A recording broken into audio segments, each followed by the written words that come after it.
안녕하십니까, 임규명입니다. 여러분, 2026년 전기기사, 전기산업기사 CBT 필기시험이 얼마 남지 않았습니다. 전기자기학의 오늘의 필수 공식 3가지 중에 그 첫 번째, 쿨롱의 법칙이 되겠습니다. 쿨롱의 법칙 여러분 많이 들어보셨죠? 네, 두 개의 전하 사이에 작용하는 힘. 네, 그래서 공식이 중요한 거예요. 공식은 이런 식으로 정리할 수 있습니다. 여기서 이 유전율은 공기 중의 유전율 곱하기 비유전율, 이렇게 계산이 되죠. 그리고 또 여러분들이 아셔야 되는 내용 뭐예요? 공기 중의 유전율은 8.855 곱하기 10의 마이너스 12승이라는 거, 이거는 문제에서 주지 않습니다. 여러분들이 암기하셔야 돼요. 그리고 여기서 R은 두 개의 전하가 있을 때 이 전하에 떨어진 거리를 의미하지요. 그리고 여기 Q1, Q2는 두 개의 전하의 전하량을 의미합니다. 그래서 쿨롱의 법칙은 이런 식으로 정리가 되고요. 그리고 또 여기 보면 4파이 입시론 분의 1이죠. 그죠? 그래서 여기 9 곱하기 10의 구승이 4파이 유전율 분의 1. 요 유전율이 공기일 때. 공기 중에 유전율 뭐라고 그랬죠? 8.85 곱하기 10의 마이너스 12승이라고 그랬죠. 그래서 얘를 여기다 적용하면 9 곱하기 10의 9승. 딱 떨어지진 않지만 이 숫자와 근접한 숫자가 나옵니다. 그래서 식을 이런 식으로 정리할 수도 있습니다. 그리고 또 한 가지로 더 정리할 수 있는데요. 요 부분이 뭐지요? 구도체의 전개의 세기를 나타내는 공식과 동일하죠. 그래서 쿨롱의 법칙은 전개의 세기 곱하기 전하량으로도 나타낼 수 있습니다. 시험 보기 전에 쿨롱의 법칙, 이거는 항상 나오는 거니까 알고 계셔야 됩니다. 이 문제로 해결할 수 있는 문제 한번 풀어보도록 하겠습니다. 자, 문제. 진공 중에 플러스 20 마이크로 쿨롱과 마이너스 3.2 마이크로 쿨롱인 두 개의 점전하가 1.2m 간격으로 놓여 있을 때 두 전하 사이에 작용하는 힘과 작용력은 어떻게 되는가? 자, 진공 중에 두 개의 전하가 있답니다. 이렇게 두 개의 전하가 있는데 하나는 20 마이크로 쿨롱, 하나는 마이너스 3.2 마이크로 쿨롱. 그리고 두 개의 점전하 사이, 요 사이에 떨어진 거리가 1.2m랍니다. 이때 작용력 뭐죠? 쿨롱의 법칙 이야기하는 거죠. 그러면 쿨롱의 법칙 공식 적어야지요. 4파이 입실론 R의 제곱분의 Q1, Q2. 그러면 우선 분모부터 4파이 곱하기 유전율은 뭐예요? 유전율. 여기 진공 중이라고 했기 때문에 진공 중의 유전율, 공기 중의 유전율 적용하면 되죠. 8.855 곱하기 10의 마이너스 12승 곱하기 여기까지 한 거예요. 떨어진 거리가 몇 미터라고요? 1.2m. 그래서 1.2m의 제곱. 여기 제곱 들어가야 돼요. 그죠? 요거 분해 Q1, Q2 두 개의 전하량을 곱해 주는데 여기에 적용되는 전하량의 단위는 쿨롱 단위입니다. 쿨롱 단위. 근데 문제에서 뭐 줬죠? 마이크로 쿨롱 줬지요. 그럼 마이크로 나와야겠죠. 그죠? 단위에서 마이크로 나오면 얘는 마이크로는 10의 마이너스 6승이거든요. 그래서 10의 마이너스 6승 쿨롱, 얘는 마이너스 3.2 곱하기 10의 마이너스 6승 쿨롱이 되겠죠. 얘네들을 적용하면 분자는 20 곱하기 10의 마이너스 6승 쿨롱 곱하기 마이너스 3.2 곱하기 10의 마이너스 6승 쿨롱이 되겠습니다. 얘네 계산기로 계산하면 마이너스 0.4 나와요. 마이너스 0.4. 마이너스 0.4가 의미하는 건 뭐냐면 작용력의 크기가 0.4 뉴턴이란 얘기고, 여기에 이 부호 있잖아요. 부호. 이것도 암기하셔야 됩니다. 쿨롱의 법칙에서 플러스는 반발력. 반발력은 뭐예요? 서로 밀어내는 힘이에요. 그리고 마이너스는 흡입력. 흡입력은 뭐죠? 서로 잡아당기는 힘입니다. 그래서 이렇게 부호가 이런 식으로 나왔을 때 어떤 힘으로 작용하는지도 알고 계셔야 돼요. 그래서 여기 마이너스가 나왔기 때문에 흡입력의 크기가 0.4다. 자, 그러면 답은 4번이 되겠네요. 흡입력의 0.4. 꼭 풀어보시고요. 두 번째 문제입니다. 공기 중에 두 점전화 사이에 작용하는 힘이 5N이었다. 두 전화 간에 유전체를 넣었더니 힘이 2N으로 되었다면 유전체의 비유전율은 얼마인가? 자, 이런 유형의 문제도 나오니까 여러분 이런 것도 풀어보셔야 됩니다. 자, 우선 두 점전화 사이에 점전화가 이렇게 두 개가 있는데 이 사이에 작용하는 힘이 5N이었답니다. 여길 F1이라고 해볼게요. 이때 작용하는 힘은 5N. 공기 중이라고 그랬어요. 그죠? 그럼 여기에 유전율은 뭐예요? 유전율은 그냥 공기 중의 유전율이 되겠죠. 그리고 두 전화 간에 어떤 유전체를 넣었더니 힘이 여기 F2라고 하겠습니다. 이때 힘은 2N이 됐대요. 2N. 이때 어떤 물체가 이쪽으로 들어온 거예요. 그죠? 그럼 이때의 유전율은 공기 중의 유전율과 비유전율이 이렇게 적용이 되겠죠. 자, 그러면 이때 물어보는 게 요 비유전율 구해라. 이런 문제예요. 그죠? 자, 우선 얘부터 한번 볼게요. 얘부터. 공식을 써보면 F1은 쿨롱의 법칙 4파이 유전율 아래 제곱분의 Q1, Q2. 그런데 공기 중의 유전율이에요. 그죠? 공기 중이니까 이때에 작용하는 힘이 5N이랍니다. 자, F2는 4파이 유전율이 공기 중의 유전율 곱하기 비유전율. 그죠? 떨어진 거리가 아래 제곱. Q1, Q2. 이렇게 나타낼 수 있죠. 근데 얘를 식을 이렇게 나타낼 수 있을까요? 식을? 잘 보세요. 얘만 따로 떨어뜨려 놓는 거예요. 얘만. 그러면 4파이 공기 중의 유전율 아래 제곱분의 Q1, Q2 곱하기 비유전율 분의 1 이렇게 정리해도 될까요? 똑같은 거예요. 그죠? 얘가 몇이래요? 2N이랍니다. 2N. 여기서 식을 보면 이 앞에 있는 식과 여기 공기 중일 때 작용하는 힘, 식과 동일하지요? 그래서 얘가 크기가 5N이 되는 걸 알 수가 있는 거예요. 자, 그러면 얘를 5로 적용하고 비유전율 분의 1은 2N이다. 식을 이렇게 정리해도 되겠죠. 여기서 얘를 기준으로 해서 식을 정리해 볼까요? 그럼 얘는 얘와 이렇게 자리를 바꿔도 식은 성립하겠죠.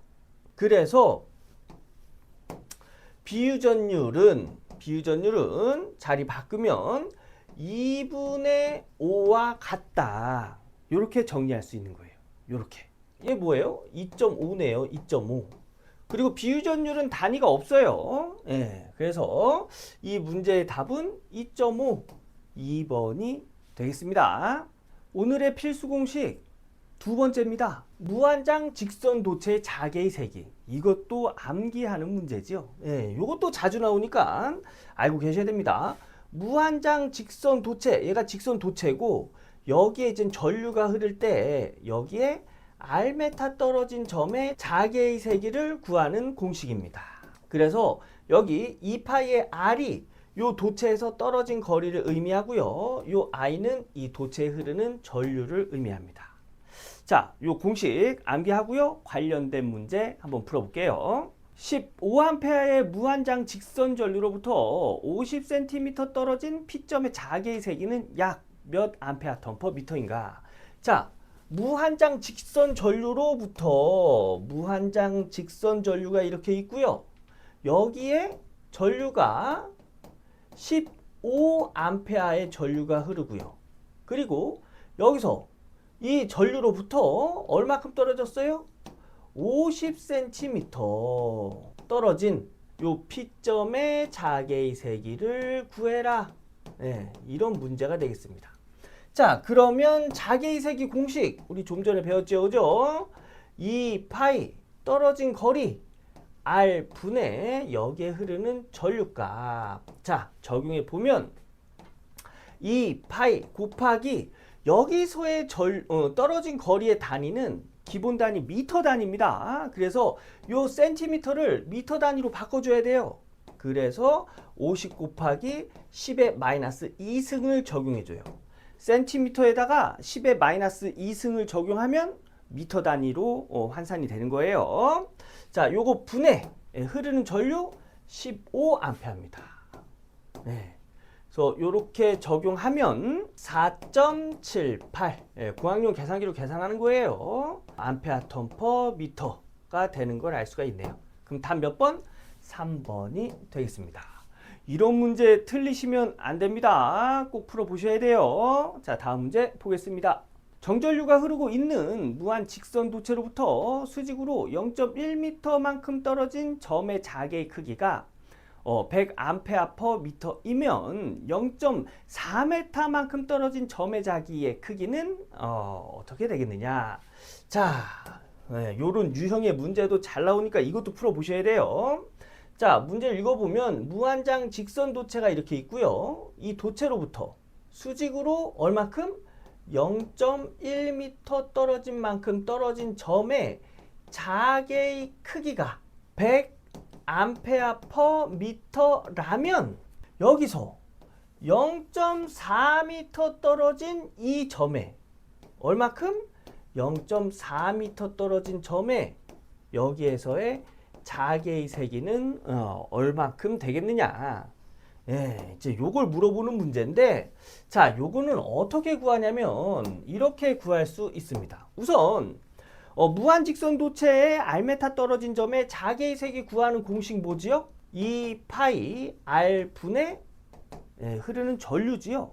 자, 그럼 여기서 자개의 세기를 구하는데 떨어진 거리는 0.4m라고 알고 있어요. 그럼 여기서 뭘 모르는 거죠? 전류값 모르는 거죠. 전류값. 이 전류값은 어디서 찾을 수 있냐면 여기서 찾을 수 있습니다.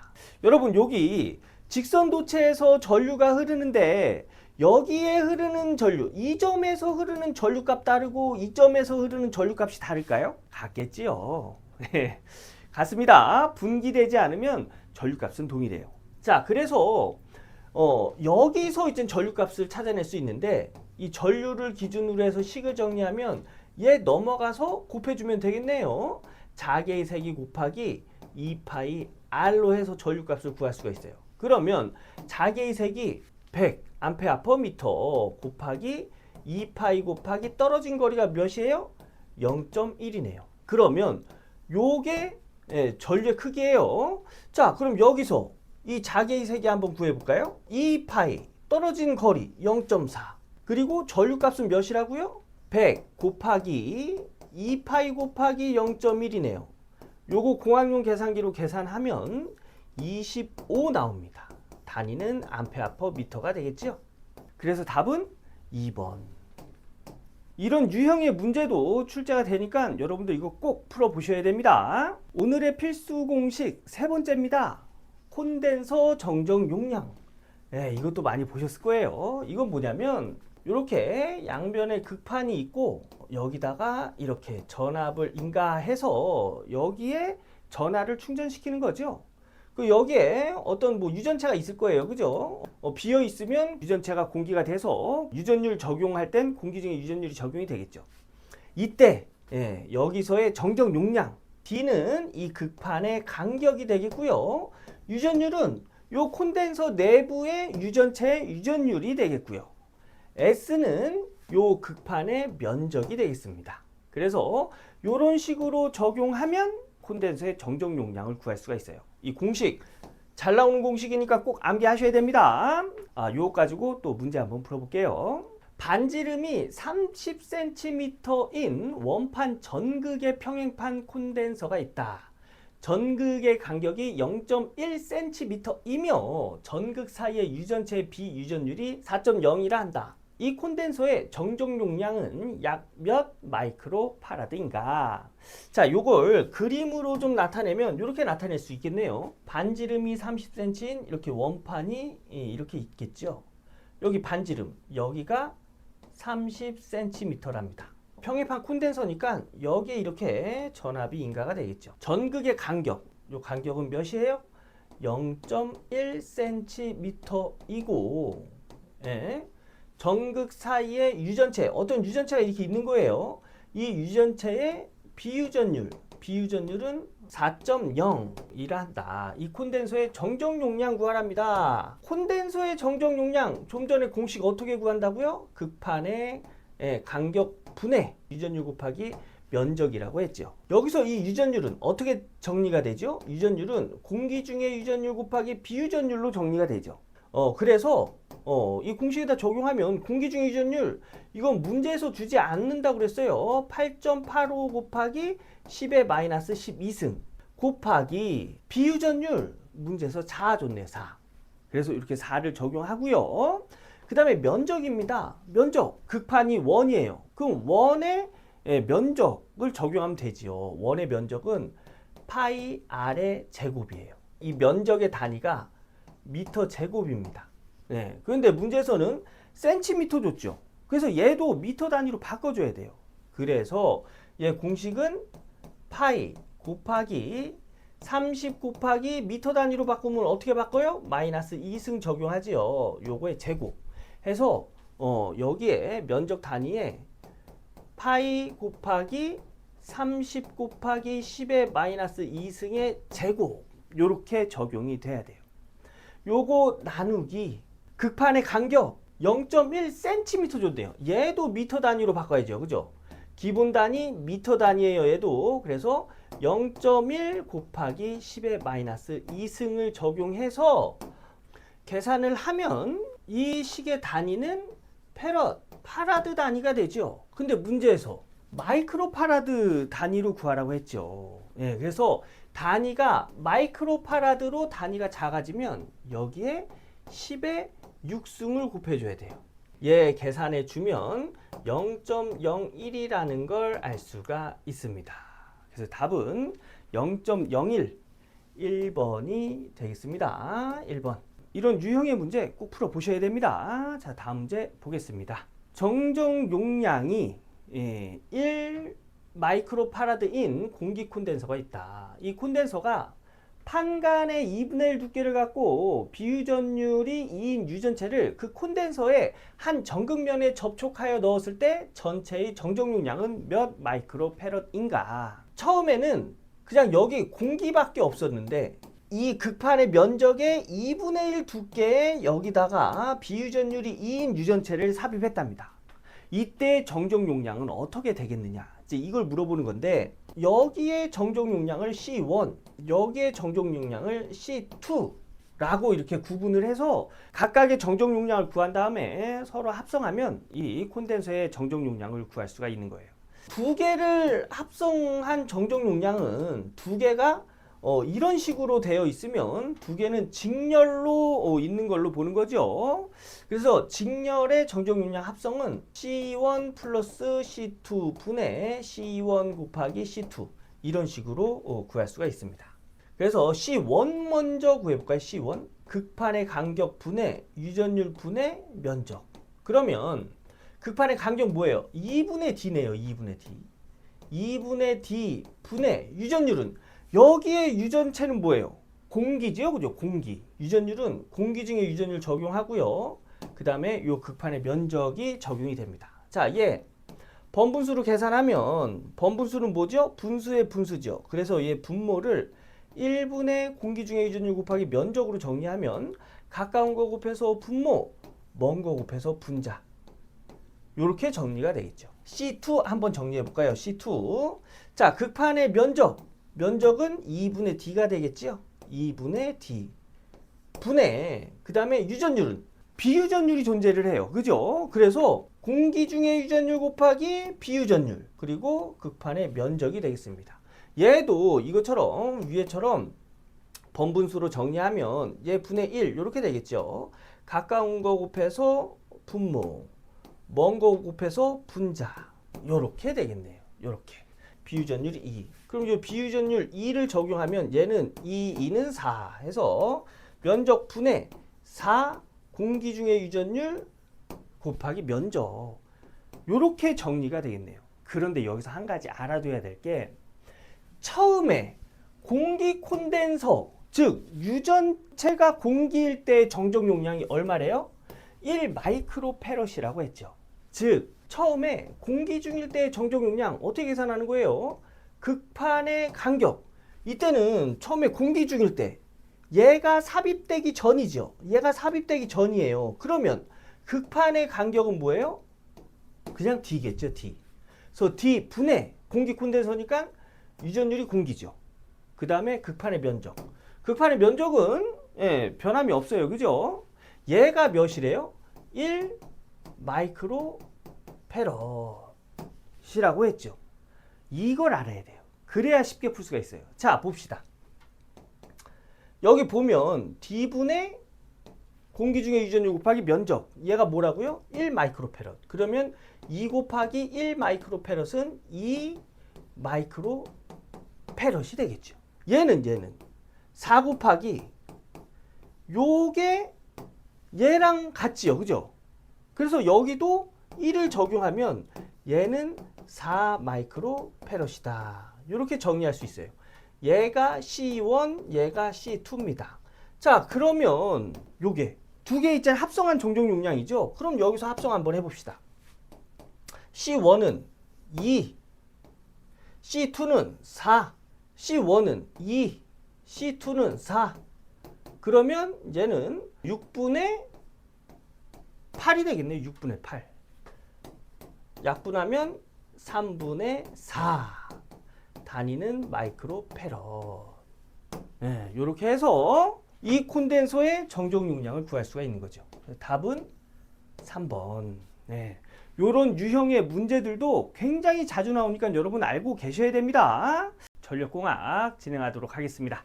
자, 우선 첫 번째 공식은 2도입니다. 2도는 전선의 처짐 정도를 의미하는데요. 이게 어떤 내용이냐?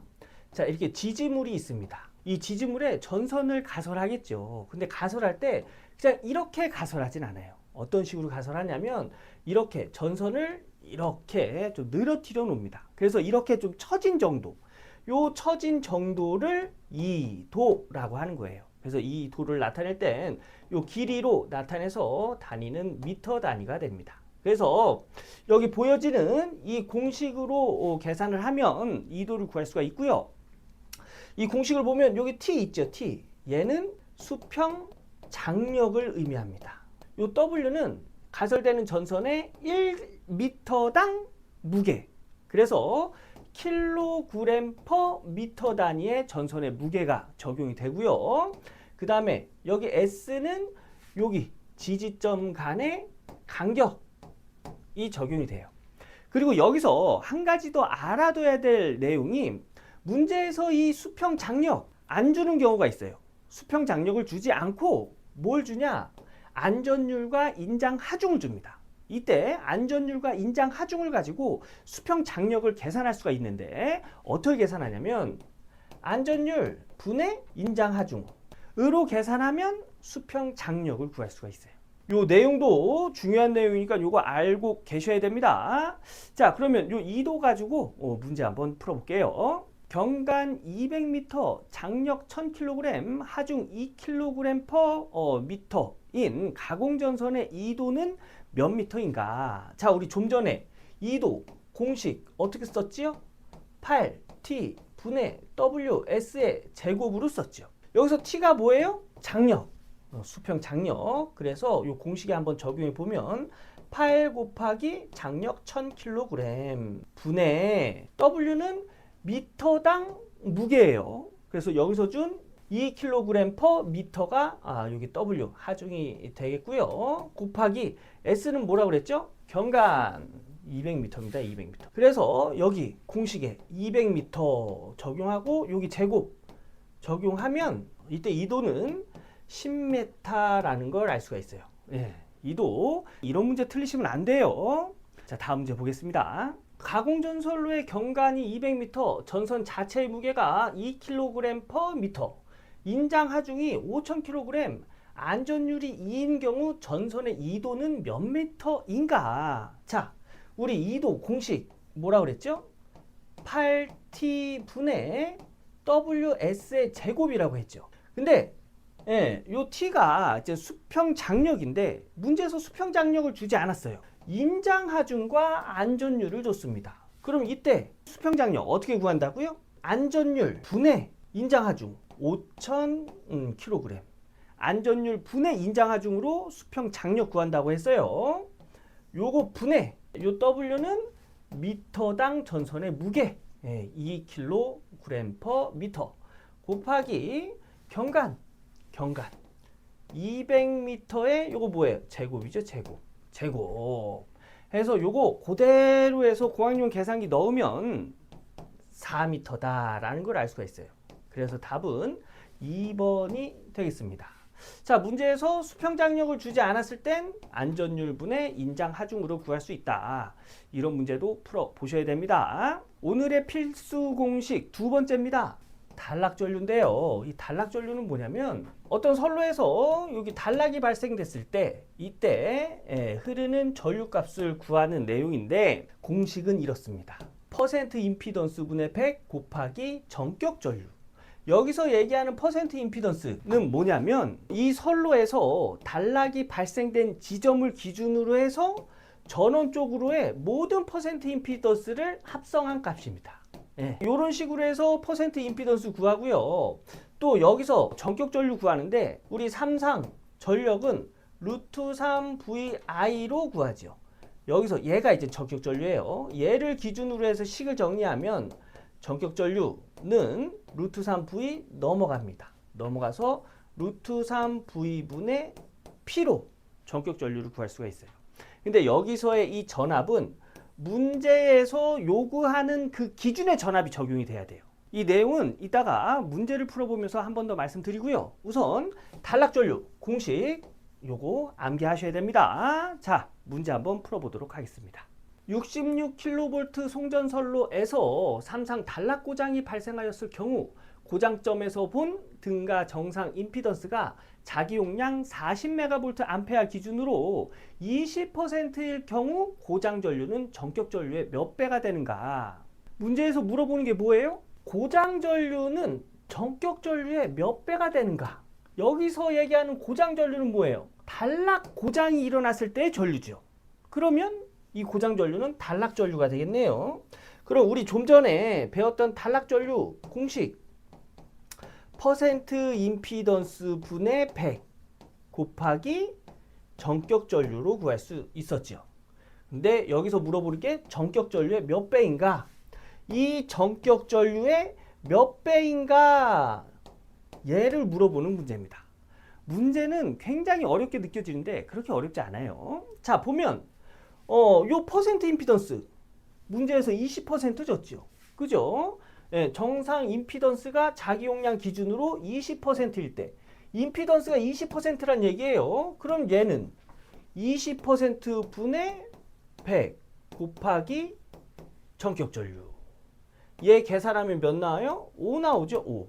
그래서 이때의 고장 전류, 즉 단락 전류는 전격 전류의 5배다라는 걸 알 수가 있는 거예요. 그래서 문제의 답은 5배 3번이 되겠습니다. 그렇게 어려운 문제는 아니에요. 공식을 알고 있으면 누구나 해결할 수 있는 문제입니다. 이런 문제 틀리시면 안 돼요. 자, 다음 문제 보겠습니다. 그림의 F점에서 삼상 단락 고장이 생겼다. 발전기 쪽에서 본 삼상 단락 전류는 몇 킬로암페어가 되는가? 단 154kV 송전선의 리액터스는 1000메가볼트 암페어 기준으로 하여 2% per 킬로미터이다. 자, 이 문제는 솔직히 뭐 실기에서 나올 법한 문제인데요. 자, 한번 풀어볼게요. 여러분, 이 문제를 풀면 웬만한 단락 전류, 단락 용량 문제는 다 해결할 수 있다고 보시면 돼요. 필기에서. 자, 그럼 한번 풀어보도록 하겠습니다. 문제에서 물어보는 게 뭐죠? 단락 전류죠. 공식 한번 적어보도록 하겠습니다. 단락 전류는 퍼센트 임피던스 분의 100 곱하기 전격 전류라고 했어요. 근데 여기서 퍼센트 임피던스 아까 전에 뭐라고 그랬죠? 단락이 발생한 지점, 여기서 단락이 발생한 겁니다. 그럼 이 지점에서 전원 쪽으로의 모든 퍼센트 임피던스의 합성이라고 했죠. 그런데 보면 여기 15% 있고 25% 있습니다. 이때 합성을 구한다고 해서 이거 두 개를 그냥 더하면 안 돼요. 왜냐? 얘네들은 500메가볼트 기준으로 해서 15%고 500메가볼트 기준으로 해서 25%예요.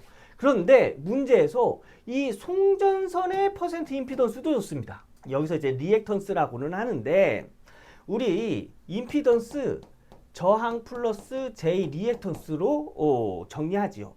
그런데 저항이 없으면 임피던스와 리액턴스랑은 동일한 값을 갖습니다. 그래서 여기서 이야기는 리액턴스라고는 하는데 이 값이 임피던스 값과 동일하다라는 걸 알고 있어야 돼요. 자, 그래서 이 여기서 준 이 퍼센트 퍼 킬로미터가 송전선의 퍼센트 임피던스 값을 구할 때 사용하는 건데 얘는 1000메가볼트 암페어 기준으로 구한 거죠. 예. 그래서 얘랑 그냥 더해주면 안 돼요. 퍼센트 임피던스를 한 기준으로 해서 환산을 해줘야 됩니다. 이게 좀 어려워요. 이런 게. 우선 발전기부터 환산해 보도록 하겠습니다. 발전기의 퍼센트 임피던스 환산 어떻게 하냐면 자기 용량 요 500이죠, 그죠? 500 분의 기준 용량. 저는 기준을 얘로 잡겠습니다. 근데 기준은 본인이 정하기 나름입니다. 어떤 기준으로 해도 단락 전류와 단락 용량은 비슷한 값으로 나와요. 예, 그래서 기준은 그냥 내가 아무거나 정하면 돼요. 저는 저 1000메가볼트 암페어를 기준으로 하겠습니다. 그래서 자기 용량 분의 기준 용량 곱하기 자기 퍼센트 임피던스 25% 하면 얘는 50%가 되겠네요. 50%.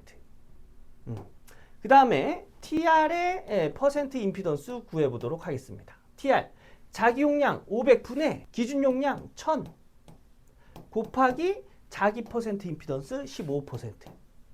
이렇게 하면 얘는 30% 나오네요. 그리고 송전선은 킬로미터당 2%래요. 킬로미터당. 그런데 내가 정한 기준이랑 동일하죠. 그럼 얘는 환산하지 않아도 됩니다. 그래서 그냥 킬로미터당 2%니까 20km죠. 20km에 2%를 곱하면 여기서부터 여기까지 전체 퍼센트 임피던스를 구할 수가 있는 거죠. 그래서 얘는 40%가 되네요. 그래서 여기 적용되는 합성 퍼센트 임피던스는 얘네들을 다 더해주면 돼요. 다 더하면 120%네요. 120%. 여기 합성한 퍼센트 임피던스 120을 적용하고요. 요것분의 100 곱하기 전격 전류는 제가 좀 전에 말씀드렸다시피 어떻게 구해요? 루트 3V분의 P로 구한다고 했죠. 근데 여기서 이 P는 요 퍼센트 임피던스 계산했을 때 기준으로 한 용량이 들어가야 돼요. 기준으로 한 용량 몇이었어요? 1000메가볼트 암페어였죠. 그래서 여기에 1000메가볼트 암페어니까 기본 단위로 환산해 주려면 10의 6승 적용해야 됩니다. 메가가 10의 6승이잖아요. 자, 그리고 여기 나누기 루트 3 곱하기 전압인데 여기서는 기준이 뭐예요? 발전기 쪽에서 본 삼상 단락 전류예요. 발전기 쪽. 자, 발전기 어디 있어요? 발전기 여기 있죠. 이 발전기 쪽에서 본 삼상 단락 전류를 구하는 거예요. 그래서 전압을 적용하는 기준은 요 발전기가 돼야 돼요. 11kV네요. 예, 그래서 11 곱하기 10의 3승이 적용이 돼야 됩니다. 얘를 정리한 걸 여기다가 이렇게 적용해서 계산을 하면 얘 단위가 암페어 단위죠. 그죠? 암페어 단위가 나옵니다. 그런데 문제에서 킬로 암페어 단위 구하라고 했죠. 그래서 여기다가 10의 마이너스 3승을 적용해줘요. 그러면 공학용 계산기로 계산하면 몇 나와요? 43.7 킬로암페어가 되는 걸 확인할 수 있습니다. 그래서 이때의 단락 전류는 43.7. 좀 쉽지 않아요. 그런데 요 정도만 이해하시면 웬만한 문제들 다 풀 수 있다는 거 요거 한번 연습하고 가세요. 세 번째 필수 공식입니다. 이번 공식은 전압 강화. 전압 강화는 이런 거죠. 보내주는 전압, 송전단 전압이라고 하죠. 받는 전압, 수전단 전압이라고 해요. 송전단, 보내주는 전압이 110V였어요. 그런데 받는 쪽에서 전압을 측정했더니 100V였어요. 이거 뭐예요? 10V가 줄어든 거죠. 이 10V 어디 걸려 있어요? 이 중간에 걸려 있겠죠. 이 중간에 걸려 있는 이 10V를 우리는 전압 강하라고 부릅니다. 그래서 이 전압 강하 구하는 공식이 이렇게 정리가 되는 거예요. 이렇게. 그리고 여기 이 전류값에 루트 3v 코사인 세타분의 p를 적용하면 식은 이렇게 정리가 됩니다. 그래서 전압 강하 공식은 이렇게 두 가지가 있다는 거, 요 두 가지 다 알아두셔야 됩니다. 자, 그럼 이 공식으로 문제 한번 풀어볼게요. 수전단 전압이 6600V이고 역률이 0.8 지상인 1000kW의 부하가 있을 때 전압 강하를 500V 이하로 하기 위한 일선당의 저항은, 문제에서 저항 물어봤네요. 단 선로의 리액턴스는 무시한다. 근데 문제에서 뭐 줬어요? 전압 강하 줬지요. 그래서 우리 전압 강하 공식 뭐였죠? 루트 3 i에 r 코사인 세타 플러스 x 사인 세타 였지요. 그리고 또 한 가지 뭐가 있었죠? v분의 p 곱하기 r 플러스 x 탄젠트 세타 있었어요. 그죠? 두 가지 공식 있다고 했잖아요. 근데 여기서 문제 적용하려고 보니까 전압 줬고 전력을 줬네요. 그래서 이 공식보다는 이 공식에다 적용하면 답을 좀 쉽게 찾아낼 수 있다는 거 요 문제에서 주는 단서를 보고 알 수가 있어요. 자, 그럼 요거 이용해서 문제에서 주는 단서를 여기다 적용하면 전압 6600V 분의 전력 1000kW니까 기본 단위 와트로 바꿔주기 위해서 10의 3승 이렇게 적용해야지요. 곱하기 저항, 요 저항을 찾는 거네요. 플러스 x 탄젠트 세타인데 여기서 리액턴스는 무시한대요. 그럼 요 리액턴스 부분 요거 무시되는 거지요. 그러면 결론적으로 식은 요렇게 되겠네요. 요렇게. 예, 그죠? 얘를 무시하니까. 자, 요 값이 전압 강하 값인데 전압 강하 몇 볼트 줬어요? 500볼트 줬습니다. 500볼트. 문제에서 물어보는 게 여기 저항이지요. 그러면 요 저항을 기준으로 해서 식을 정리하면 되네요. 얘를 이렇게 넘겨서 계산해 주면 되겠죠.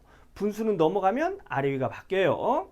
이런 식으로 식이 정리가 되겠죠. 요거 고학용 계산기에 누르면 저항의 크기는 3.3이다 라는 걸 알 수가 있어요. 답은 몇 번?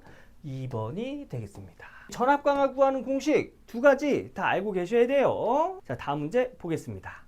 삼상 3선식 배전선로에 800kW 역률이 0.9의 부하가 접속되어 있다. 부하 전압이 6000V일 때 송전단 전압은 약 몇 볼트인가? 송전단 전압 무슨 전압이에요? 보내주는 전압이죠. 얘가 110V, 얘를 100V, 여기 전압 강하를 10V 줬어요. 이때 얘를 구하래요. 얘 어떻게 구해요? 수전단 받는 전압이죠. 여기 부하 전압이 수전단 전압이에요. 그죠? 수전단 전압. 왜? 수전단의 부하 연결해서 사용하잖아요. 그죠? 그래서 이때의 전압이 수전단 전압입니다. 그래서 저 수전단 전압에 전압 강하를 더해주면 송전단 전압 알 수 있는 거죠. 그래서 식은 이렇게 정리합니다. 송전단 전압 VS로 표현하거든요. 수전단 전압 플러스 전압 강하 공식 뭐 있죠? 루트 3 I. 여기서 보면 이제 삼상이라고 했어요. 그래서 삼상이기 때문에 루트 3 적용해 주는 겁니다. I R 코사인 세타 플러스 X 사인 세타로 구하죠. 그런데 구하려고 보니까 요 전류 구하는 게 좀 만만치 않을 것 같아요. 그래서 이 공식으로 수전단 전압 플러스 전압 강하 공식 하나 더 있다고 했죠. 어떤 게 있어요? 수전단 전압 플러스 전력 곱하기 저항 플러스 X 탄젠트 세타. 요 공식이 있습니다. 문제를 보니까 전력도 주고 전압도 있어요. 그래서 이 공식이 좀 더 답을 내기가 쉬울 것 같죠. 자, 그래서 이 공식으로 한번 정리해 보면 수전단 전압 몇 볼트? 6000볼트 플러스 수전단 전압 6000볼트 전력은 800kW. 그래서 800 곱하기 10의 3승을 해야 기본 단위 와트 단위가 되죠. 곱하기 저항. 문제에서 저항이라고 주지 않고 임피던스를 줬습니다. 자, 우리 임피던스 어떻게 나타내죠? 저항 플러스 J 리액턴스로 나타내죠. 그래서 저항이 되는 거고 요 뒤에 있는 얘가 리액턴스가 되는 거예요. 그래서 저항 0.5 적용하고요. 플러스 리액턴스 1 곱하기 탄젠트인데 탄젠트는 코사인 세타분의 사인 세타로 정리할 수 있습니다. 그래서 코사인 세타 0율이지요. 0.9입니다. 0.9. 0.9 분의 사인 세타 어떻게 구할까요? 사인 세타도 루트 1 마이너스 코사인 제곱 세타로 정리할 수 있지요. 그래서 1 마이너스 코사인 0.9의 제곱하고 루트 씌워서 이렇게 정리할 수 있어요. 네. 자, 요거 고학용 계산기에 쭉 넣어서 계산하면 요거 몇 나와요? 6131V 나옵니다. 2번에 있네요. 2번. 동기 속도입니다. 동기 속도. 뭐 동기 전동기, 동기 발전기, 그 다음에 유도 전동기에서 나오는 내용이죠. 공식을 보면 요 밑에 P, 요거 뭐예요? 극수를 나타내죠. 극수 분의 120 곱하기 F는 주파수입니다. 단위는 RPM 단위를 사용합니다. 자, 그럼 이 공식을 가지고 해결할 수 있는 문제 확인해 보도록 하겠습니다. 삼상 2만 kVA인 동기 발전기가 있다. 이 발전기는 60Hz일 때는 200rpm, 50Hz일 때는 약 167rpm으로 회전한다. 이 동기 발전기의 극수는 극수 물어봤습니다. 우리 좀 전에 동기 속도 어떻게 배웠죠? 극수 분의 120 곱하기 주파수. 네, 여기서 요 극수 물어봤네요. 극수. 자, 그러면 요 극수를 기준으로 해서 식을 정리하면 어떻게 정리할 수 있을까요? 극수 P는 요 동기 속도와 자리 바꾸면 되죠. 그죠? 분수의 결과값과 분수의 분모는 자리를 바꿔도 식은 성립이 됩니다. 자, 그래서 동기 속도 분모로 내려가고요. 120 곱하기 주파수가 되겠습니다. 극수를 구할 수 있는 공식으로 정리가 된 거죠. 자, 그럼 문제에서 주는 단서들을 여기다 적용해서 답을 찾아볼게요. 문제를 읽어보면 이 발전기는 60Hz일 때 200rpm이랍니다. 요 200rpm이 동기 발전기의 속도란 얘기죠. 그래서 요 200rpm이 동기 속도가 되는 거예요. 자, 그러면 여기다 적용하면 동기 속도는 200rpm이고 120 곱하기 이때 주파수 60Hz 이렇게 적용하면 이게 몇 극 나오죠? 36극 나오네요. 36극. 그럼 이때 동기 발전기 극수는 36극이라는 얘기죠. 그죠? 근데 여기서 한 가지 더 확인해 봐야 될 게 50Hz일 때 동기 속도가 167rpm이라고 했죠. 그러면 50Hz일 때 167rpm이 나오는 극수가 36인지도 확인해 봐야 되겠죠. 자, 동기 속도 167분의 120 곱하기 주파수가 몇일 때? 50Hz일 때. 요 계산하면 이것도 36극 나오네요. 예. 그래서 이 동기 발전기의 극수는 36극이다. 2번이 정답이 되겠습니다. 요거 동기 속도 구하는 공식 알고 있어야 문제 해결할 수 있겠죠. 요거 암기하고 다음 내용 볼게요. 자, 오늘의 필수 공식 두 번째입니다. 이번에는 슬립. 요 슬립은 유도 전동기에서 나오는 내용이죠. 자, 슬립 공식은 이렇게 구합니다. 요 NS가 우리 좀 전에 배웠던 동기 속도 어떻게 구했죠? 공식 다시 한번 적어볼게요. 극수 분의 120 곱하기 주파수로 동기 속도 구했죠. 그리고 여기서 N은 회전자 속도입니다.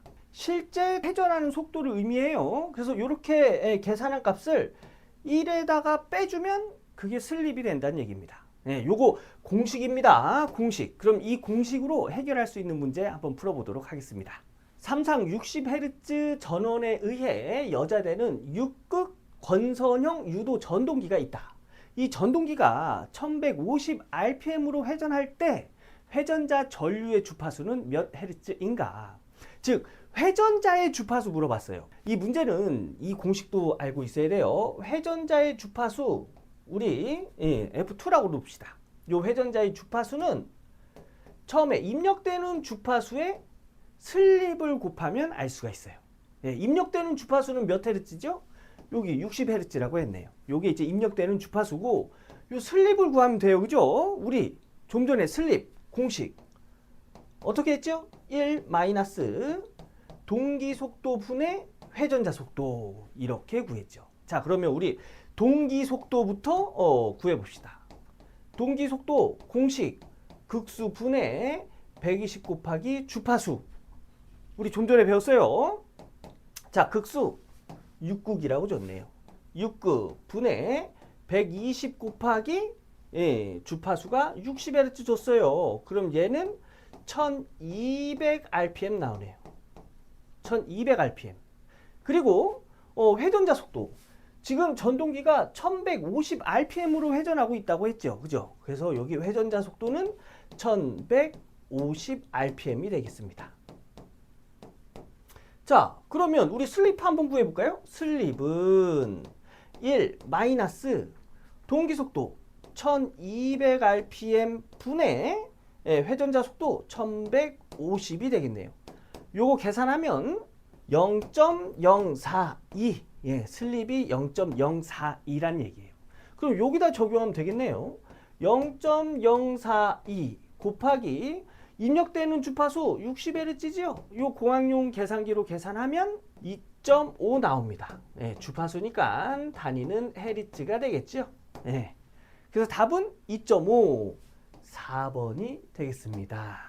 이런 문제 공식만 알고 있으면 충분히 누구든지 해결할 수 있는 간단한 계산 문제예요.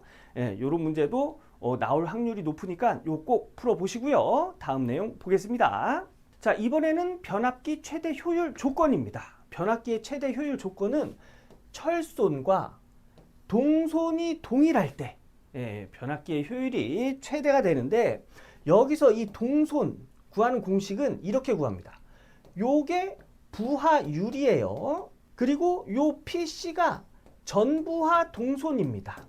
그래서 철손과 부하율 곱하기 전부하 동손의 값을 곱한 값이 같으면 그때 변압기는 최대 효율이 된다는 얘기예요. 자, 그러면 이 공식의 문제가 어떤 식으로 출제가 되는지 확인해 보도록 하겠습니다.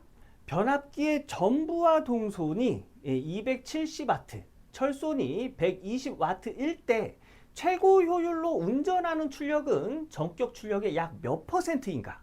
전격 출력의 약 몇 %인가? 이거는 뭘 물어보냐면 부하율, 퍼센트가 비율이잖아요. 그죠? 그래서 변압기가 최대 출력을 낼 때의 부하의 비율은 몇 %인가? 이걸 물어보는 거예요. 즉, 우리 최대 효율 조건 철손과 동손의 크기가 같을 때 최대 효율 조건이라고 했죠. 여기서 부하율 뭐라고 그랬어요? 얘라고 했습니다.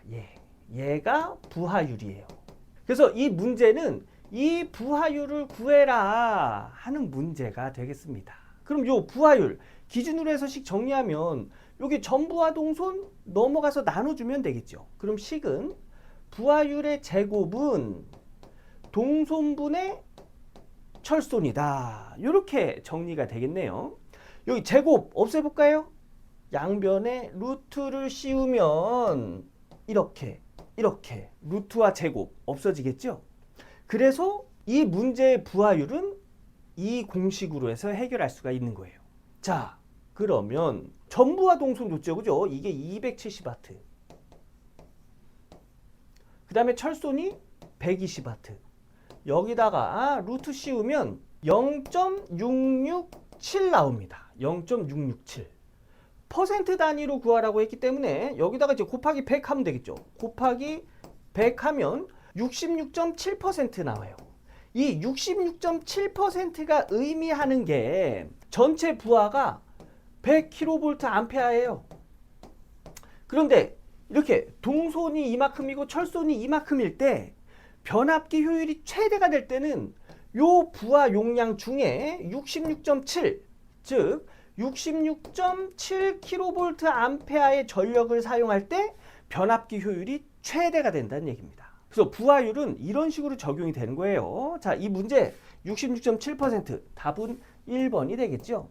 그럼 좀 전에 제가 이야기했던 이런 내용의 문제 한번 풀어보도록 하겠습니다. 용량 150kVA의 단상 변압기의 철손이 1kW, 전부하 동손이 4kW이다. 이 변압기의 최대 효율은 몇 kVA에서 나타나는가? 이게 무슨 얘기냐면 이 변압기의 최대 효율은 부하를 여기서 몇 kVA를 사용하고 있을 때 최대 효율이 되겠느냐, 이걸 물어본 거예요. 자, 이 문제 계산해 보도록 하겠습니다. 최대 효율은 언제요?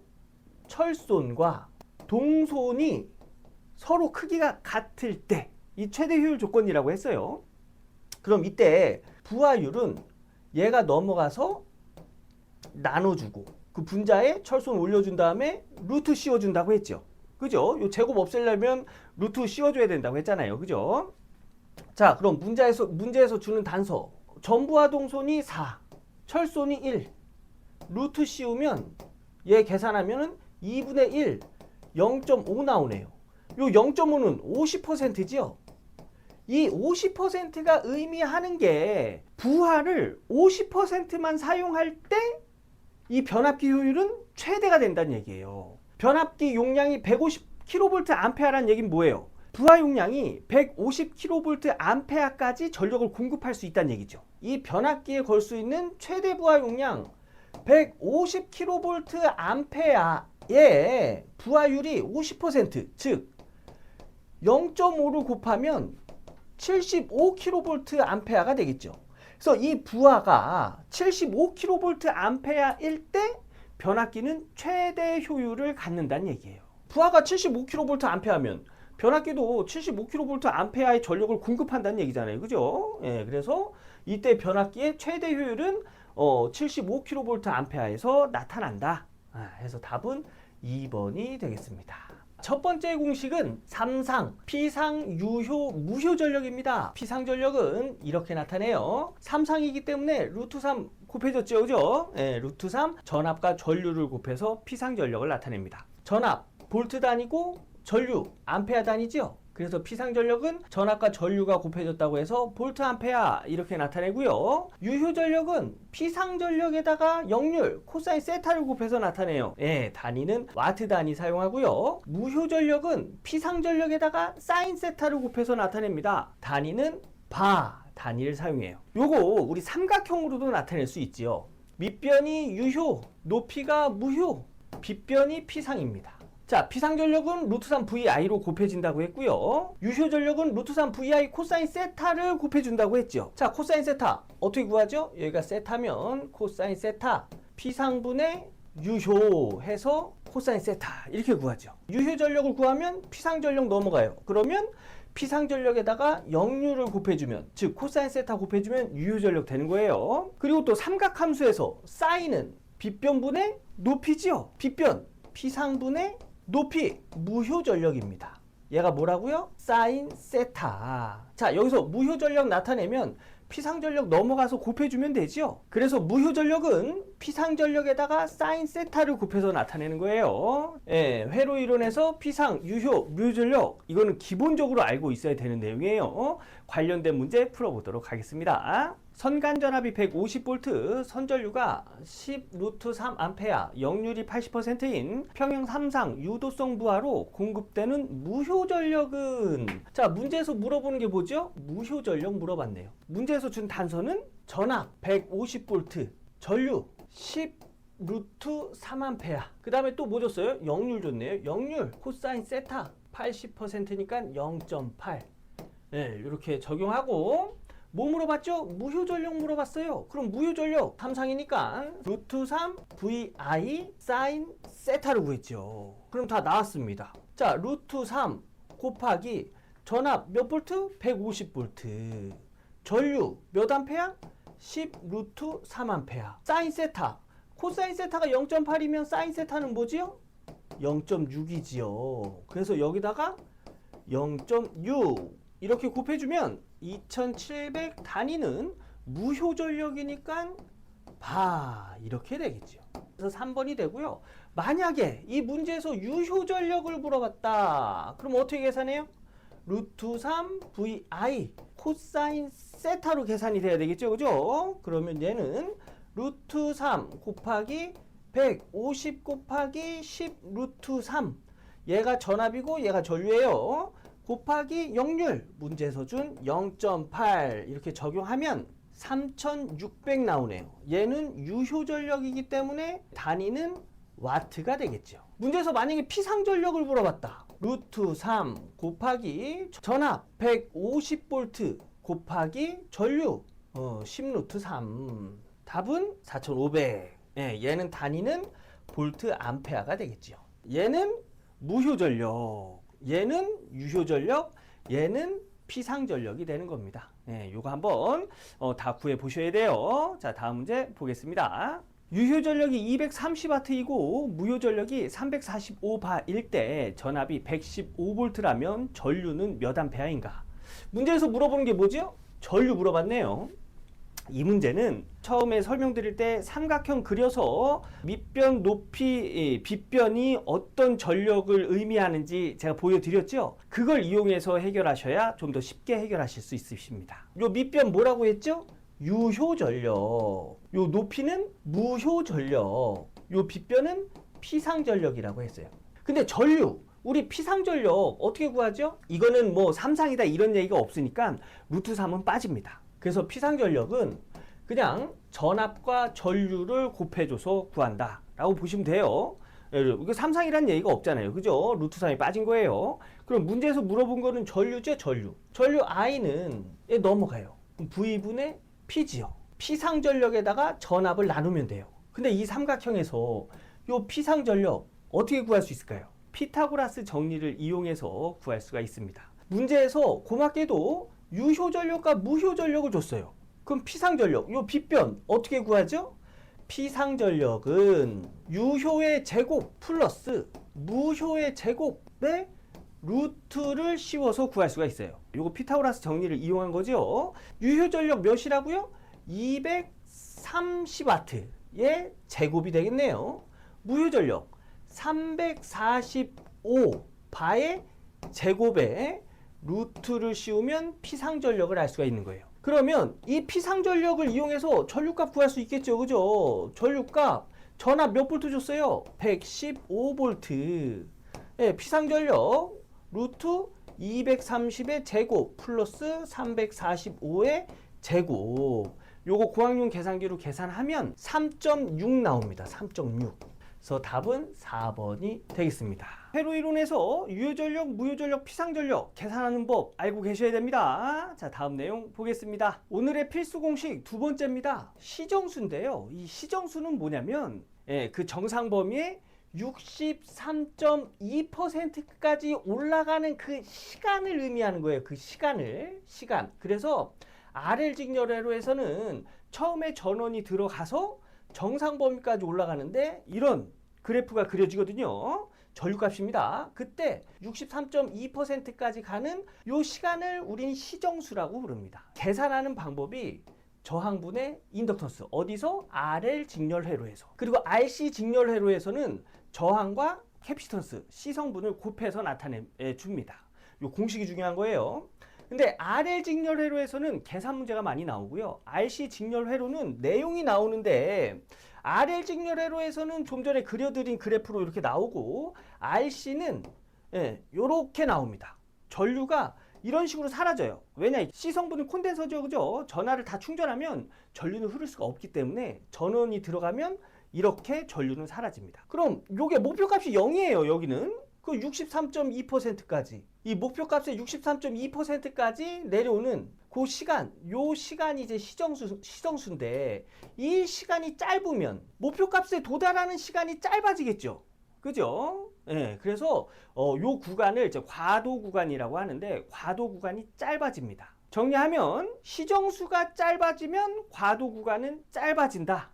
예, 요런 내용이 RC 직렬회로에서 잘 나오는 내용이에요. 자, 그럼 요 관련된 문제 한번 풀어보도록 하겠습니다. R1, R2가 105이며 L1이 5헨리인 회로에서 시정수는 몇 세크인가? 시정수는 시간이라고 했어요. 그죠? 그래서 단위가 초, 세크가 되겠습니다. RL 직렬회로죠. 예, 저항과 인덕턴스가 직렬로 연결되어 있어서 RL 직렬회로입니다. 여기서의 시정수는 어떻게 나타냈죠? 저항 분의 인덕턴스로 나타냈죠. 그러면 이 회로에서의 저항값, 이 병렬로 된 합성 저항값이 되겠네요. 그죠? R1이 100옴이고 R2도 100옴이랍니다.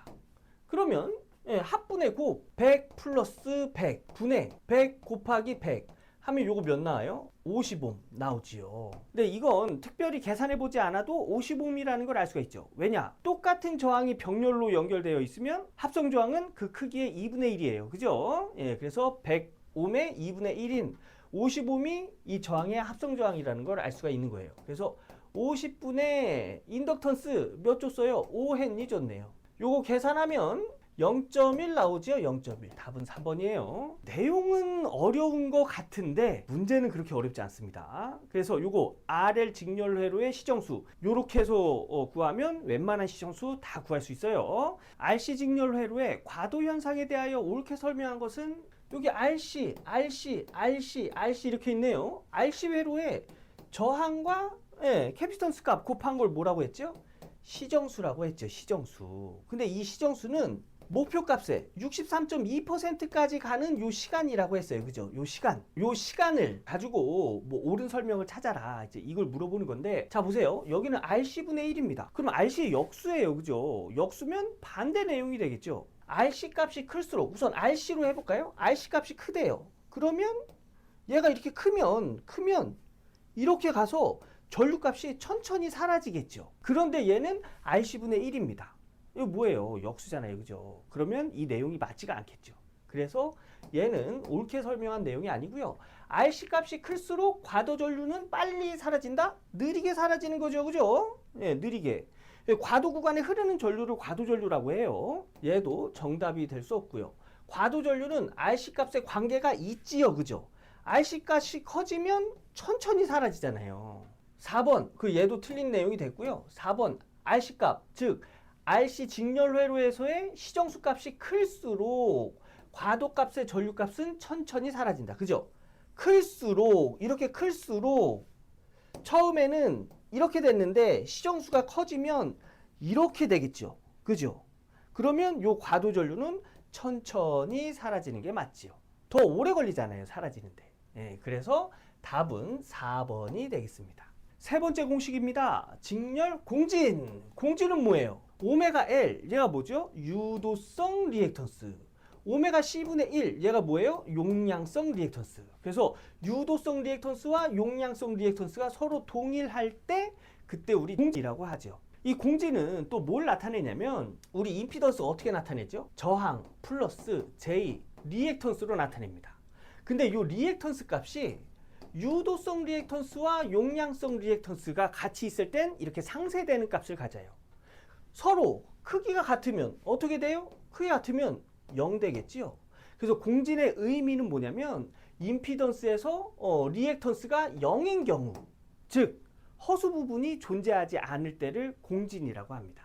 자, 그럼 이 내용을 가지고 문제 한번 풀어볼게요. 저항이 5옴, 인덕턴스가 20mH 및 가변 콘덴서 C로 구성된 RLC 직렬 회로에 주파수가 1000Hz인 교류를 가한 다음 C를 가변시켜 직렬 공진시킬 때 C의 값은 약 몇 마이크로패럿인가? 이렇게 R, L, C가 이렇게 직렬로 구성되어 있는 직렬 회로에 저항이 5옴이고 인덕턴스가 20mH이고 캐피스턴스가 있는데 여기에서의 주파수는 1000Hz라고 줬어요. 그죠? 1000Hz를 가할 때 이 회로를 공진으로 만들고 싶대요. 그때 이 캐피스턴스의 값은 얼마냐? 공진으로 만들기 위한 이 캐피스턴스 값. 자, 우선 우리 좀 전에 배웠던 공식.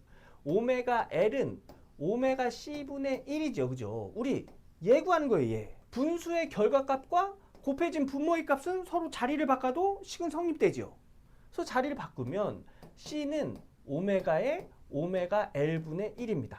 결론적으로 오메가의 제곱에 L분의 1이 C의 값. 이렇게 계산해서 나온 이 C의 값이 이 회로를 공진으로 만든다는 얘기예요. 자, 그럼 봅시다. 요 오메가, 뭐죠 오메가? 2파이 F지요. 그러면 얘를 2파이 F로 정리하고 제곱, 그 다음에 인덕턴스 분의 1 이렇게 정리할 수 있겠죠. 자, 그럼 문제에서 주는 단서 여기다 한번 적어볼까요? 2파이 주파수 몇 줬죠? 1000Hz 줬네요. 곱하기 주파수 1000Hz의 제곱 곱하기 인덕턴스 20mH 줬죠. 20mH. 20 곱하기 밀리헨리니까 10의 마이너스 3승 적용해 줘야죠. 그죠? 요거 분의 1 이렇게 하면 요 캐피시턴스 값을 구할 수가 있는데, 여기서 이 캐피시턴스 단위 뭐죠? 파라드 단위죠. 근데 문제에서 물어보는 건 뭐예요? 마이크로 패럿 단위를 물어봤지요. 그죠? 단위가 작아지면 여기 이 앞에 있는 값은 커져야 됩니다. 얼만큼? 단위만큼. 그래서 10의 6승을 곱해주면 1.27 단위는 마이크로 패럿이 되겠네요. 예, 그래서 답은 1.27 1번이 되겠습니다. 직렬공진에서 이런 식의 유형 자주 나오니까 여러분들 이거 꼭 풀어보셔야 됩니다. 자, 다음 문제 보겠습니다. 다음과 같은 회로의 공진시 어드미턴스를 구해라. 이 문제는 쉽지 않아요. 정리하는데 쉽지 않은데 문제가 이렇게밖에 나올 수가 없습니다. 그래서 여러분들 요거 하나는 암기하고 가세요. 암기. 답은 2번입니다. L분의 RC. 요게 어떻게 나오는지 설명은 드릴 건데, 여러분 요게 제가 설명드린 내용이 이해가 안 되면 암기하고 가셔야 돼요. 암기. 요렇게 생긴 회로에서의 공진시 어드미턴스 값, Y 값이죠? Y 값은 인덕턴스 분의 저항 곱하기 캐피시턴스라는 거. 암기. 자, 요게 어떻게 이렇게 나오냐면, 어드미턴스는 병렬로 있을 땐 그냥 더해주죠. 그래서 얘 어드미턴스를 Y1, 얘 어드미턴스를 Y2라고 놓으면 합성 어드미턴스는 Y1 플러스 Y2로 나타낼 수 있어요. Y는 임피던스의 역수예요. 그죠? 여기 임피던스 뭐예요? R 플러스 J 오메가 L이 임피던스예요. 그죠? 예. 요 인덕턴스로 계산된 리액턴스 오메가 L. 요게 뭐예요? 유도성 리액턴스죠. 얘가 적용이 돼야 돼요. 그래서 임피던스 R 플러스 J 오메가 L 분의 1이 어드미턴스죠. 그죠? 어드미턴스 플러스 얘는 임피던스가 뭐죠? 얘 하나만 있네요. 그러면 얘는 마이너스 J 오메가 C분의 1이 임피던스죠. 그죠? 이거의 역수. 얘를 J를 요 밑에다 이렇게 놓을까요? 그러면 J 오메가 C분의 1이 되겠죠. 그죠? 이거 역수 뭐예요? 그냥 J 오메가 C입니다. 그래서 플러스 J 오메가 C. 얘가 어드미턴스가 되는 겁니다. 어드미턴스 2번. 얘 한번 정리해 볼까요? 얘 복소수, 분수 정리할 때는 어떻게 하냐면 켤레 복소수를 곱해줘요. 켤레 복소수는 뭐냐면 이거와 똑같은 복소수인데 부호가 반대인 복소수예요. 그러면 분자에도 R-J 오메가 L이 이렇게 곱해줘야죠. 그죠? 분모에 R-J 오메가 L을 곱해줬기 때문에 분자에도 똑같이 곱해줘야 돼요. 요거 플러스 J 오메가 C가 되겠네요. 자, 요거 계산하면 어떤 식이 나오냐면 앞에가 플러스고 뒤에가 마이너스고 크기가 같은 것들이 이렇게 곱하면 앞에 있는 애 제곱 마이너스 뒤에 있는 애 제곱 J 오메가 L의 제곱이 되겠죠. 그죠? 요거 분의 분자는 똑같이 R-J 오메가 L 플러스 J 오메가 C가 되겠죠. 이것도 정리해 보면 R의 제곱 얘는 J의 제곱 오메가 L의 제곱 뭐 이런 식으로 정리가 되겠죠. 근데 J의 제곱은 뭐죠? J의 제곱은 마이너스 1이지요.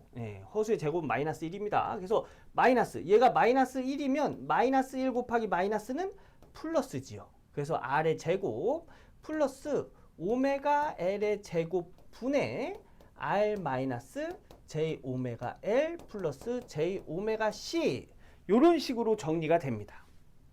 복잡해요. 요거 답만 암기하자고 했습니다. 이해가 어려우신 분들은 얘를 정리해 보면 이렇게 정리할 수 있겠네요. 얘는 R의 제곱 플러스 오메가 L의 제곱 분의 여기 실수 부분 R 마이너스 R의 제곱 플러스 오메가 L의 제곱 분의 J 오메가 L 이렇게 정리할 수 있겠죠. 그리고 뒤에 플러스 J 오메가 C. 자, 얘를 J 오메가 얘를 요 앞에다 이렇게 적어줄 수 있을까요? 그러면 얘는 마이너스 J 오메가의 R 제곱 플러스 오메가 L의 제곱의 L이에요. 얘는 플러스 J 오메가 C고요. 자, 마이너스 J 오메가와 여기 있는 J 오메가 요걸로 묶어도 되겠죠. 그러면 식은 또 어떻게 정리되냐면 R의 제곱 플러스 오메가 L의 제곱 분의 R 마이너스 J 오메가로 묶으면 R의 제곱 플러스 오메가 L의 제곱 분의 L 요것만 남겠죠. 그죠? 얘는 마이너스 C 요렇게 남겠죠. 그래서 어드미턴스는 요렇게 정리가 되는데 문제에서 뭐라고 그랬죠? 공진시 여기 보면 공진시 어드미턴스예요. 이렇게 계산한 게 어드미턴스인데 이제 공진시 그러면 얘가 0이 돼야 된다는 얘기죠. 그죠? 얘가 0이 되려면 이 값하고 동일해져야 된다는 얘기예요. R의 제곱 플러스 오메가 L의 제곱 분의 L이 10과 같아야 0이 된다는 얘기입니다. 근데 여기서 얘랑 서로 이렇게 자리 바꿔도 되지요. R의 제곱 플러스 오메가 L의 제곱은 C분의 L이다.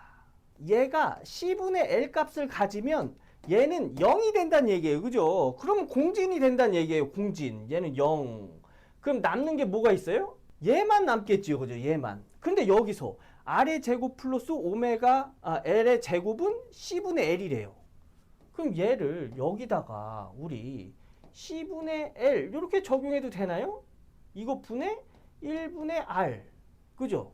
요 저항은 1분의 R 이렇게 정리해도 되겠죠. 그럼 요거 번분수네요. 정리해 볼까요? 가까운 거 곱해서 인덕턴스 L, 먼 거 곱해서 RC. 얘가 공진시 어드미턴스다. 이렇게 정리가 되는 겁니다. 그래서 L분의 RC가 정답이 되는 건데 지금 이렇게 제가 장황하게 쭉 설명의 내용이 나는 하나도 이해가 안 된다 하시는 분들은 어떻게 하시라고요?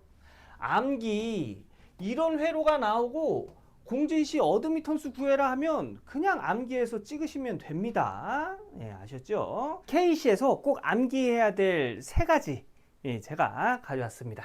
간단하게 하고 끝낼게요. 우선 이건 기본적으로 알고 계셔야죠. 전압의 종별. 자, 전압은 저압, 고압, 특고압으로 나눠지죠.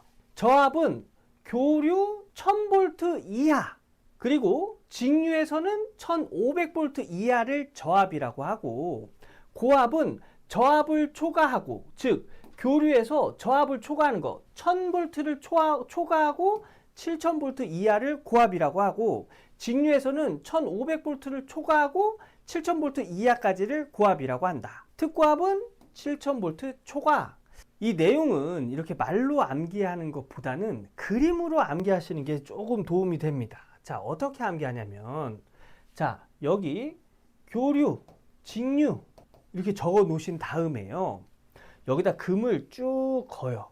쭉 거서 여기에 7000이라고 적습니다. 얘가 기준이 되는 거예요. 그리고 여기에 1000, 여기에 1500 이렇게 적어요. 그런 다음에 여기 부분은 저압, 그리고 이 부분은 고압, 그리고 특고압. 이런 식으로 암기해 두시는 게 좀 더 암기하시기 편하실 겁니다. 자, 그럼 요거 관련된 문제 한번 풀어볼게요. 전압의 종별에서 교류 1000V는 무엇으로 분류하는가? 교류 1000V는 뭐예요? 저압이죠. 저압. 1000V까지가 저압이에요. 1000V보다 높은 전압은 다 고압으로 들어간다는 얘기입니다. 그래서 1000V까지는 저압입니다. 그래서 답은 1번이 되겠네요. 두 번째 내용입니다. 보호도체 최소 단면적. 이것도 요새 잘 나오는 내용이죠. 요 내용은 요 부분만 암기해 주시면 되겠습니다. 자, 여기 보면 보호도체 최소 단면적은 뭐 두 가지로 나누는데 이제 요 부분이 시험에 좀 잘 나와요. 보호도체 재질이 선도체와 같은 경우의 굵기입니다. 선도체를 보면 선도체의 단면적이 16mm 제곱보다 작은 굵기를 가진 경우에는 그 굵기와 동일한 굵기를 사용하고요. 만약에 선도체의 단면적이 35보다 작은 경우, 예를 들어서 뭐 선의 굵기가 25스퀘어다 하면은 이때는 보호도체는 16mm 제곱의 굵기를 갖는 16스퀘어의 굵기를 사용한다. 뭐 이런 내용이 되겠습니다. 35스퀘어, 30mm 제곱보다 큰 굵기를 갖는다. 선도체가 큰 굵기를 갖는다 하면 이때 보호도체는 그 굵기의 2를 나눈 굵기로 선정을 해서 사용을 한다. 이런 내용이 되겠습니다. 그래서 여기 요 범위에 따라서 보호도체 굵기가 이렇게 정해진다는 거, 요거 암기 해주시고, 요 관련된 문제가 어떻게 나오는지 한번 볼게요. 공통접지공사 적용 시 선도체의 단면적이 16mm 제곱인 경우 보호도체에 적합한 단면적은 단 보호도체 재질이 선도체와 같은 경우, 보호도체 재질이 선도체와 같은 경우 선도체 면적이 16mm 제곱이래요. 16mm 제곱 여기 있죠. 이 선도체가 16mm 제곱과 같은 거예요. 그죠? 그러면 이때는 이 선도체의 굵기가 보호도체의 굵기가 된다는 얘기예요.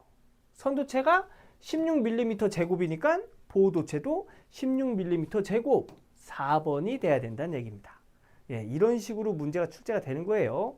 만약 문제에서 선도체가 16mm 제곱이 아니고 뭐 25mm 제곱이다 하면은 여기 적용되죠. 그죠? 여기. 그러면 이때 보호도체 재질은 16mm 제곱이다. 이때도 얘가 선택이 돼야 돼요. 만약 25가 아니라 이 사이 값이 아니라 요 굵기가 50스퀘어다.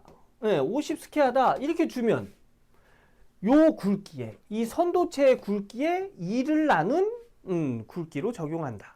2를 나누면 25스퀘어가 되겠네요. 25스퀘어. 이때는 보기에서 25mm 제곱의 굵기를 찾으시면 되겠습니다.